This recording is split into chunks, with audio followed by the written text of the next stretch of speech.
Всем привет, с вами Елена и это канал Вот бы мне. Друзья, весь прошлый год мы рассказывали про все судебные иски на тему лотереи Green Card, так как эта тема была очень актуальна и для всех нас, победителей прошлых лет, остается актуальной и до сих пор. Хотя почти все судебные заседания уже прошли и по всем судебным искам был назначен резерв, визы до сих пор по резерву выдавать не начали, ни для DV 2020, ни для DV 2021. Однако я по-прежнему считаю, что это лишь вопрос времени и думаю уже в этом году, а точнее весной, движение начнется и все мы потихоньку начнем получать свои долгожданные визы.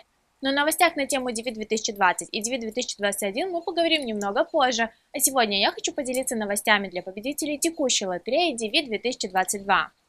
Нынешнее положение дел у победителей DV 2022 не сильно отличается от прошлых лет, и вместо тысяч полученных виз победителями в первые 3 месяца было выдано всего около 200 виз, так что, как мы все и предполагали, скорее всего, без судебных исков многим победителям не обойтись. Несмотря на отмену процедуры запроса и проверки сканов, которая якобы сильно тормозила работу, консульский центр и посольство до сих пор работают не так активно, как должны. И с такими темпами очень многие победители могут остаться, так сказать, за бортом и не получить свою визу до 30 сентября, что фактически будет означать окончание фискального года и невозможность получить визу по программе DV 2022 в дальнейшем.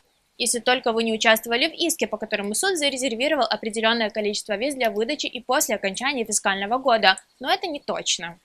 Мы не будем по второму кругу объяснять важность и значимость судов и то, какое значение в сдвиг с мертвой точки всех процессов выдачи законных грин-кард не внесли. Обо всем этом мы рассказывали весь прошлый год, и все победители DV 2020, DV 2021 и те, кто еще не получили визы и все еще ждут резерв, это понимают. Но если вы победитель DV 2022 и все еще, так сказать, не в теме, советую ознакомиться с нашим плейлистом «Судебные иски», чтобы понимать, о чем вообще речь и как это важно. А сегодня я просто поделюсь новостями на тему предстоящих исков от некоторых адвокатов, чтобы вы смогли ознакомиться с ними подробнее и, если захотите, принять в них участие.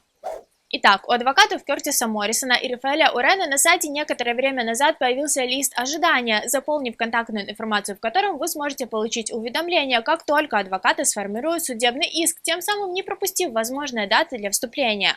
Форма предельно простая. Указывайте страну проживания, посольство, в котором будете проходить интервью, номер вашего кейса, полное имя и адрес электронной почты, по которому с вами можно будет связаться.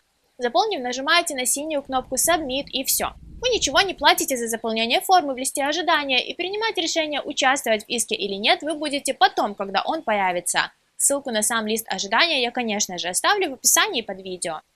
А вот у Чарльза Кука и его команды уже есть готовый судебный иск, к которому можно присоединиться прямо сейчас. Для того, чтобы принять в нем участие, нужно ознакомиться со всеми инструкциями и разделом «Вопрос-ответ» на сайте, поняв, на чем базируются претензии иска, принять для себя решение, участвовать или нет, и если да, заполнить детальную анкету участника, оплатить услуги, заполнить декларацию, подписать контракт и в принципе все, стать участником судебного иска.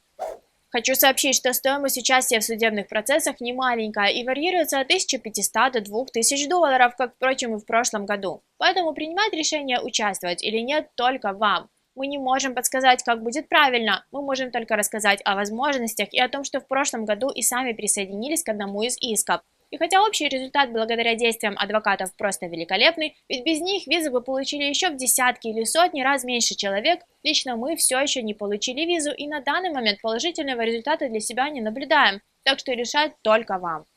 Если хотите более подробный разбор исков и инструкции о том, как вступить, пишите в комментариях, и мы постараемся сделать все, что в наших силах. Ну а на сегодня все, друзья. Мы, как и всегда, будем следить за всеми новостями на тему лотереи Green Card и делиться самыми важными из них максимально оперативно. Если информация была полезной и познавательной, поддержите наш проект. Подпишитесь на канал, подключите уведомления, поставьте лайк и поделитесь этим видео с друзьями. А если у вас остались вопросы к нам, смело задавайте их в комментариях. Каждую неделю мы делимся полезным контентом, так что зовите друзей и оставайтесь с нами.